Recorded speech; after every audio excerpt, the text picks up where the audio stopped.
Recebendo aqui no estúdio, né, o analista político, ele preside o PR em Souza, Jones Abrantes, não é isso? Jones Antunes, melhor dizendo, Antunes. Ele está conosco e vai falar a respeito de muitos assuntos que se referem à política, sobretudo nessa época, Jones, em que a cada segundo surge informação nova. Você me trouxe informação agora, que eu já tinha conhecimento, mas vamos trazer, o fato de que o TJ, acho que foi o TJ, né, expediu uma notícia de que torna Lindolfo Pires inelegível. Lindolfo quase 70, Isso. né, inelegível. Então, vamos falar a respeito disso também, mas começar a respeito da formação das chapas majoritárias para a eleição de 2014. Te estranha, né, te traz surpresa tantas modificações tão profundas em poucos dias? Boa noite. Boa noite, Jackson. Boa noite, telespectadores, né? Forte abraço a todos que estão nos assistindo.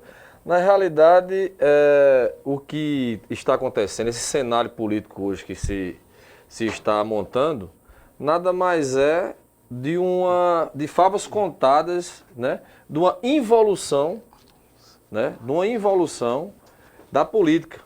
Ou seja, enquanto eu acho que tudo isso é fruto de uma falta de reforma partidária e uma reforma política. Sim, sim. Os estudiosos políticos, né, dizem que a política é a arte da soma, né? E a política hoje, não só na Paraíba, mas em todo o Brasil, o pessoal está levando isso ao pé da letra. Agora vamos saber quem realmente montou uma equação melhor. Mas será que vale tudo para somar? Isso, exatamente. É nesse aspecto que eu falo da questão da reforma política. Eu concordo que o pessoal está levando ao pé da letra. Então, assim, estão deixando um pouco as margens a questão da doutrina partidária, a questão de um passado, do partidarismo em si, né? E até mesmo dos laços de amizade, se é que existe isso na política, e estão, como eu digo, tecnicamente falando, literalmente falando, indo para as hostes dessa equação política, que é o quê? A questão da soma.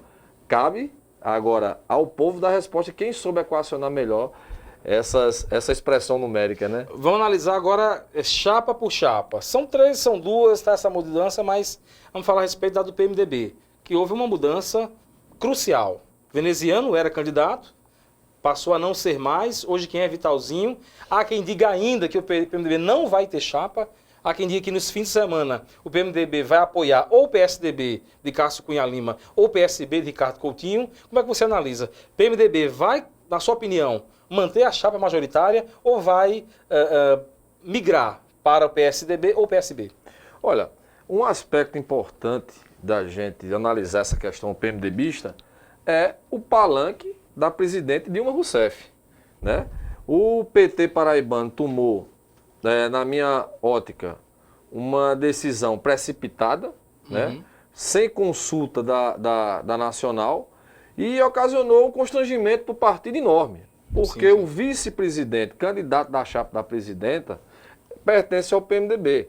Então, nada mais natural que o PT ou tivesse uma candidatura própria à presidência, ou o PT,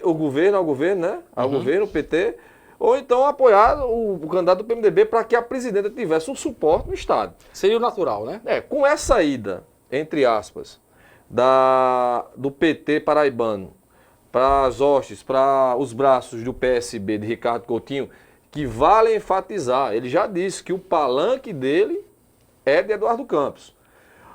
Existem as opiniões dizendo que Eduardo Campos, a campanha está desgastada, é o único dos três que vem caindo, né? Mas eu acredito que, pelo compromisso que ele tem com a rede de sustentabilidade da ex-candidata Marina Silva, ele não vai morrer na praia agora. Se isso acontecer, tudo bem, o PSB talvez apostando nisso, Jackson, e o PT paraibano apostando nessa desistência de Eduardo, então transformaria o palanque de Eduardo Campos no palanque de Dilma. Eu ainda acredito na candidatura de Eduardo e acredito na legitimidade da candidatura do PMDB com o apoio do PT na Paraíba. Em relação à candidatura de Cássio Cunha Lima, que foi até agora a mais polêmica, né? Em que se chamou a atenção na Paraíba em relação à existência, e se falava que ele não ia romper com o Ricardo, isso bem antes. Esse rompimento tornou-se, em 2014, evidente, aconteceu, e ainda falta montar, não está pronta ainda a chapa de Cássio. Como é que você vê, quem você acha que seria o ideal para ser senador na chapa de Cássio Cunha Lima? E como é que você vê também a forma de Cássio, o método que ele tem, o seu carisma, de estar conseguindo tantos apoios nos últimos dias? Essas duas questões para você. Bem, olha, sobre a questão da candidatura do PSDB, é um divisor de águas na política paraibana nesse pleito de 2014. Porque seria muito cômodo para o PSDB continuar a aliança com o então governador Ricardo Coutinho, né, que numa análise prematura a gente diria que era uma chapa quase que imbatível, Ricardo Coutinho com apoio do PSDB de Cássio Cunha Lima. Então, quando lançou-se a candidatura de Cássio Cunha Lima, causou-se uma hecatombe política no Estado. Né? As pessoas ficaram, usando um termo bem chulo, ficaram igual a um João Bobo, sem saber para onde ir e o que fazer. Então, só que na minha ótica, eu acredito que as pessoas que conhecem o passado de Cássio Cunha Lima, nada disso foi avulsamente. Tudo premeditado. Você acha que foi tudo friamente calculado? Tudo premeditado, conversações internas, por conta da segurança que ele tem e os que o seguem. Né? Então eu acho que Cássio Cunha Lima,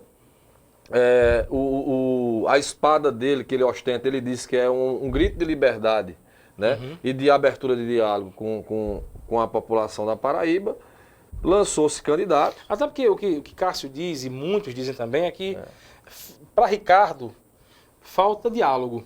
Que Ricardo não costuma dialogar muito com as pessoas, não costuma abrir linhas de debate sobre alguns assuntos, né? É o que dizem. E Cássio trouxe essa ferida, meteu o dedo nessa ferida também, no ponto de quando ele veio a romper. Ele disse que esse era uma das questões. E é uníssono o discurso de todos assim, com relação a esse aspecto do governador. Quem, como eu, na época de estudante, tive Ricardo como vereador representante na época dos movimentos estudantis, já sentia uma certa inabilidade de lidar com as pessoas. A gente não pode dizer quem vai dizer isso são os paraibanos no pleito de 2014, com relação à operacionalidade do governo. Mas a inabilidade dele em conduzir politicamente com seus aliados é fragorosa. Você vê isso que o grande articulador político, desde a prefeitura de João Pessoa dele, era Nonato Bandeira, e ele conseguiu perder. Inclusive...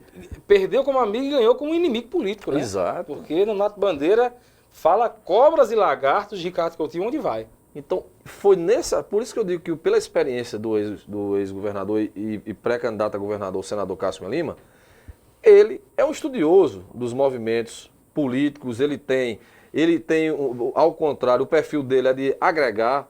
Eu, em João Pessoa, quando eu ia durante esse governo, a gente sentia dos prefeitos uma certa, não timidez, mas receio de chegar até o governador. Não que os seus pleitos não fossem atendidos ou não, mas exatamente pela... Até no trato pessoal, exato, né? Então, na acolhida. E o pessoal saía do gabinete hoje no discurso do então vice-governador Rômulo Gouveia, ele disse que o que acontecia? O pessoal ia ao governador Ricardo Coutinho, fazia suas reivindicações, às vezes eram até atendidos, mas mesmo assim o pessoal ainda ia confidenciar a Rômulo do distrato, da falta de atenção, entre outras coisas. Então, eu acredito que foi nesse viés que o governador, o senador Cássio Cunha Lima, viu. Com relação à chapa, eu acredito que o PSDB hoje é quem está em situação mais confortável, porque hoje ele tem no seu plantel partidos para ele escolher quem seria. Eu vou só para citar alguns nomes: Luciano Agra, ex-prefeito de João Pessoa, né? Nós temos o Wilson Santiago, ex-senador. Nós temos o nosso sertanejo, que eu queria muito enfatizar isso. O maior colégio eleitoral da Paraíba é o interior do estado. Hoje nós temos um universo de quantos milhões de eleitores na Paraíba? 2 milhões, mais ou menos? Pois é. Pouco mais de 2 milhões. Eu acho que 700 mil eleitores em João Pessoa. Isso incluindo a grande João Pessoa. João Pessoa somente tem 400 e poucos mil. Exato. Se você incluir a grande João Pessoa, deve dar algo parecido. Então, aí onde está o espaço que o sertão precisa ocupar. Nós temos um sertanejo aí que Eu ainda acredito, no caso do deputado nosso conterrâneo Leonardo Gadelha, é um nome a se pensar. É um político de imagem imaculada, não se fala de mal de Leonardo, de má conduta ou até de destempero de sua parte. E a questão do know-how da família. A família já teve deputados. A tradição da família, né? Então, tradição. Então, assim, eu acho que, na minha concepção, eu acredito que a chapa do PSDB e a condição do senador Cássio Cunha Lima é a mais confortável no momento para compor a chapa. Ou aquela história, é uma dor de cabeça boa, Jacques. Ou seja, ele tem no banco de reservas, tem várias pessoas que podem compor. E para você, qual seria o nome ideal? Wilson Santiago, se fala no próprio ex-prefeito de João Pessoa, que você acabou de citar o nome dele? Luciano Agra. Luciano Gagra. Na sua opinião, como analista, como político, como presidente do PR aqui em Souza, na sua opinião, somaria quem? Somaria mais quem? Eu vou puxar a sardinha para a nossa região. Eu acho que pelo discurso, pelo histórico, né? E até pela questão partidária, que o PSC hoje detém 4 deputados estaduais, eu acredito uma grande bancada. Eu né? acredito que o Leonardo Gadelha tem condições, principalmente, não vai aí nenhum demérito para os demais candidatos, mas num cenário que se vislumbra, um Lucélio Cartacho, que até bem pouco tempo era um ilustre desconhecido, né? Que é o candidato do PT, não vai aí nenhum demérito, nenhuma questão, mas assim, a gente não tem como analisar o político Lucélio Cartacho. Está ainda a reboque de uma prefeitura de João Pessoa, né? Que seu irmão aí conseguiu com muito mérito, mas aí nós temos quem mais? O Rômulo Gouveia já não é mais candidato, Zé Maranhão novamente, será que é tempo de Zé Maranhão novamente? Aplaudo tudo que ele já fez pela política paraibana, mas tudo é seu tempo. Eu acho que Leonardo Gadelha, pela pujança de sua juventude, pelos ideais que ele tem, seria um excelente nome. Vou puxar, além da questão da sardinha para o meu lado, vou puxar também para o meu partido. O PR também tem quadros. Tem quadros, né? Nós temos o deputado federal Wellington Roberto, também, que já vai para o seu terceiro pleito como deputado federal. Então, assim, a situação, eu estou falando do PR porque as coisas estão mudando muito, mas sem ser irresponsável, vou ser sincero. Até hoje, ao meio-dia, que foi o último contato que eu tive com o João Pessoa, 90% do PR está com relação para fechar com o Cássio Cunha Lima. Se caminha muito, né? Isso. O PR a marchar com o Cássio, que ganhou hoje também o PSD, né? De Rômulo. Isso. Então realmente é um rolo compressor, posso dizer assim. PMN já fechou. Solidariedade. Rede de Solidariedade do Benjamin Maranhão. O PEN, do presidente da Assembleia. Eles foram os primeiros a trazer, né, o seu apoio. E em relação agora à chapa de Ricardo Coutinho. Ricardo Coutinho hoje teve um revés grande, perdeu o apoio do seu vice-governador. Um revés seríssimo, posso dizer assim. E ganhou o apoio do PT com algumas ressalvas. A Nacional disse que não vai aceitar, que vai mudar. Como é que você enxerga hoje a chapa ainda não toda pronta, né, de Ricardo Coutinho? Assim, será mesmo o senador de Ricardo, será mesmo Lucélio? Como é que você vê os fatos relativos a essa candidatura?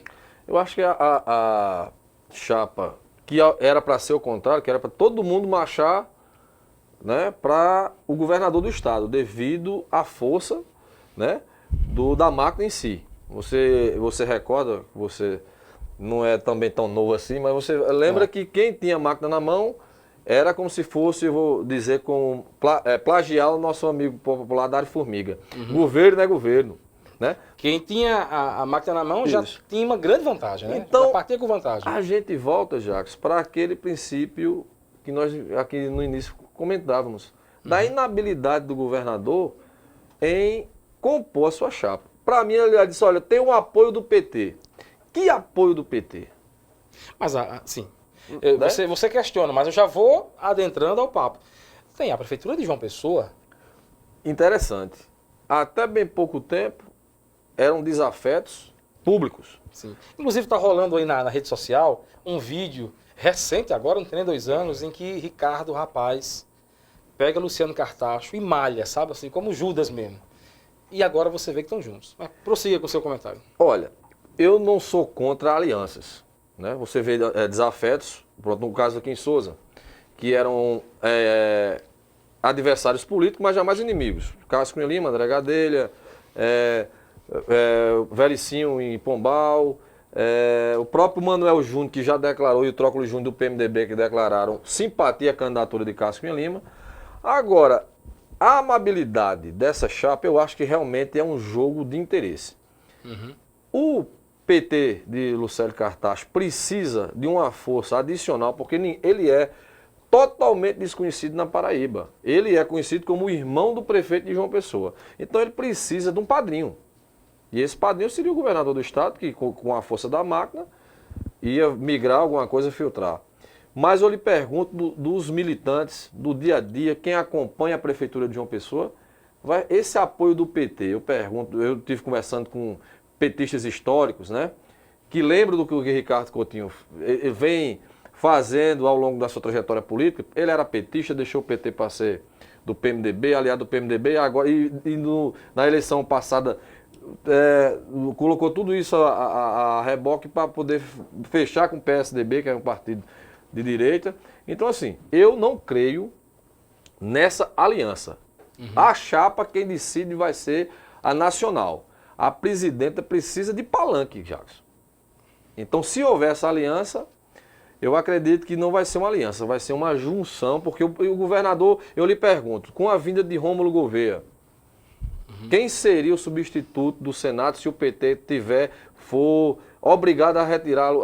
Eu devolvo a pergunta a você. Na sua concepção, vamos aos quadros que fazem parte, eu só cito um nome, que seria Efraim Moraes, do DEM, que vem segurando e inclusive está muito calado. Eu não sei se vocês estão notando isso, Verdade. Você em casa, mas o DEM está muito calado. O nosso deputado aqui da cidade de Souza até então não tinha se decidido.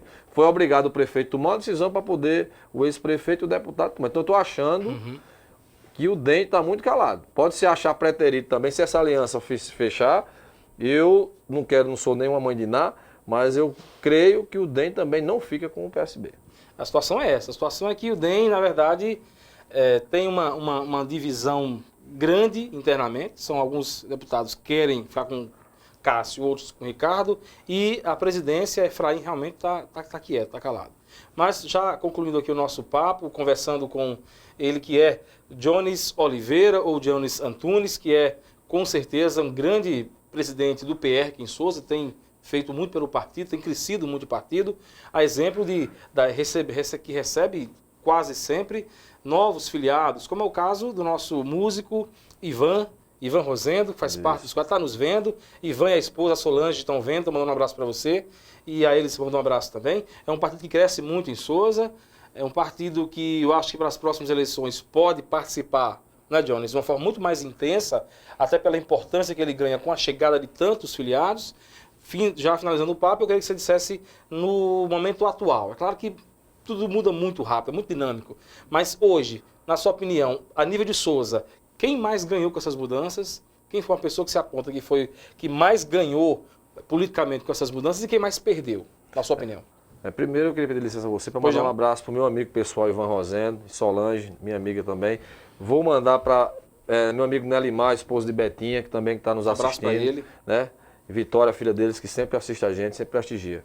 Bem, eu acredito que a habilidade que o atual prefeito teve foi ímpar. Eu acho que é o seguinte, ele viu que o partido, inclusive ele até em entrevista disse isso, estava enfraquecido na região, principalmente em Souza, a campanha do candidato do PMDB não decolou, estava sendo minada dentro do próprio partido lá por cima, e eu acho que com essa chegada do PSDB, que é hoje um partido com musculatura tal qual o PMDB, eu acho que o prefeito conseguiu mais bônus do que ônus com essa aliança. Você acredita que ele vai mesmo sair do PMDB, que ele vai se filiar ao PSDB e comandar o PSDB em Souza? Olha, eu não sei se ele vai se filiar ao PSDB, mas que vai ficar... eu acredito que vai depender tudo dessa convenção agora do PMDB. Acho que não tem clima dele permanecer no PMDB. Isso, né? mas Depois existe, mas a gente tem que ver, Jacques, que ele não é voz única. Dentro do próprio PMDB já existem deputados federais, deputados estaduais que também corroboro com a atitude do prefeito. Com relação à oposição, por isso que eu digo a você que a habilidade do prefeito em ter trago o Cássio Cunha Lima para as suas fileiras aqui em Souza. Porque obrigou a oposição a ficar... Porque imagina a oposição como se sairia fortalecida com a candidatura do governador e do senador Cássio Cunha Lima. O prefeito ficaria recuado numa situação acuada com um candidato que não teve. Então, ele foi habilidoso, já existiu o interesse do senador Cássio Cunha Lima, que essa conversa não foi de agora, isso vem de antes mesmo, até mesmo depois da campanha, das visitas que o prefeito ia a Brasília, existia aquela pô, como é que pode? Me chegavam com pesquisas aqui dizendo que você ia perder por 2, 3 mil votos e tal. Existia já uma sintonia, né? Isso. Então eu acredito que a oposição é forte, claro, né?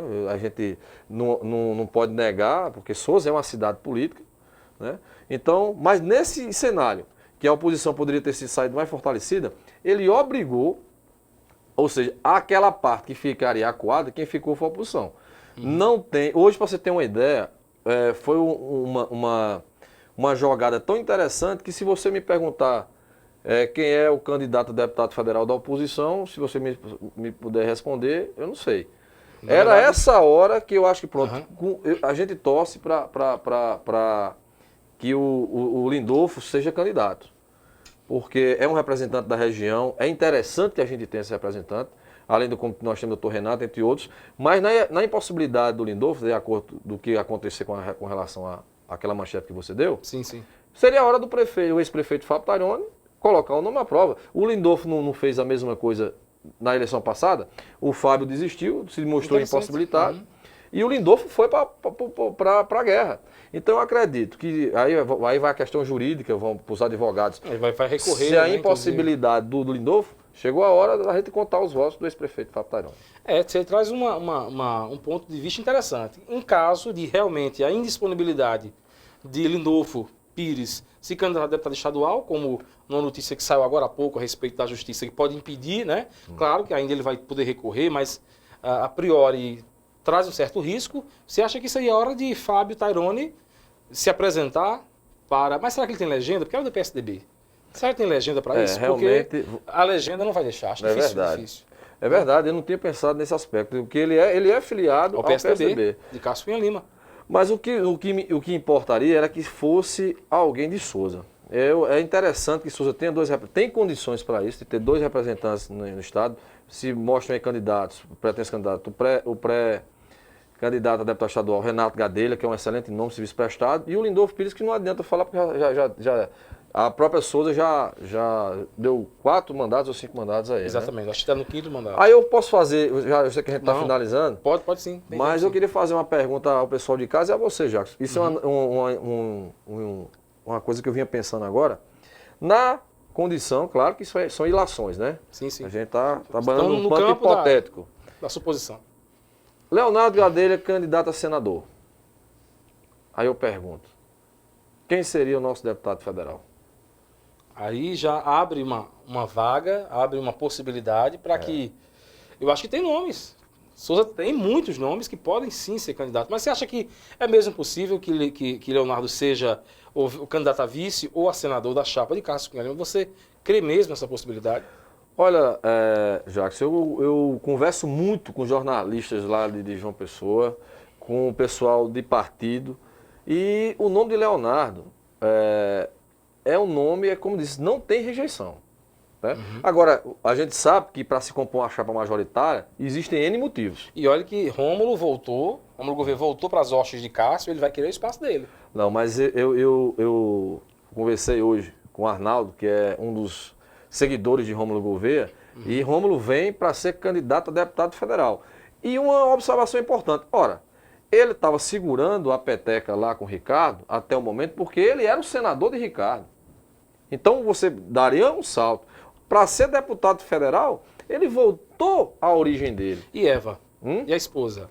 Não, Eva Gouveia vai ter que sair nós temos. Será que ela vai tentar a vaga na Assembleia? Para estadual, aí são várias conjunturas. Existe hoje um aspecto interessante com relação composição de chapa, que é a questão proporcional. Então tudo vai depender. Eu digo a você, se a gente fizesse aqui uma análise rápida, hoje nós temos 12 vagas. E se a gente for analisar de questão de potencialidade, nós temos 14, pelo menos 14 nomes Pelo menos. de cada coligação. E olha que ainda pode mudar, viu? Ainda não está definitivo, não está definido de forma definitiva que sejam 12 vagas. Ainda há uma resolução, ainda há um fato novo que pode surgir na segunda-feira, baixando para as 10 vagas e baixando o número de deputados estaduais para 30. 10 federais da Paraíba e 30 do estado. Ainda pode mudar. Imagina a correria que isso pode causar no último dia da convenção, uma mudança dessas. Imagina que o Brasil a Paraíba pega fogo, né? Porque a Paraíba é uma das que vai perder vagas com isso. Conversamos aqui no Sertão Alerta com o analista político, o também presidente do PR em Souza, Jones Antunes. Jones, obrigado pela sua participação, gentileza de ter aberto uma vaguinha, um espaçozinho aí na sua agenda e nos atender e vir aqui ao nosso programa. Você que deu uma aula aqui de conhecimento político, de conhecimento a respeito da política, não apenas de Souza, como da Paraíba toda, e deixa o espaço para que você possa saudar o nosso público ouvinte no momento em que eu mais uma vez lhe agradeço pela sua gentileza de ter aceito o convite. Agradeço a você e a aula fica por conta da amizade, né? Na realidade, eu que me sinto muito feliz e honrado de estar participando mais uma vez aqui. Sempre que quiser, estarei sempre disponível. Queria mandar uma boa noite a todos e deixar um PSzinho, né? Claro, claro. Muita coisa vai acontecer até segunda-feira.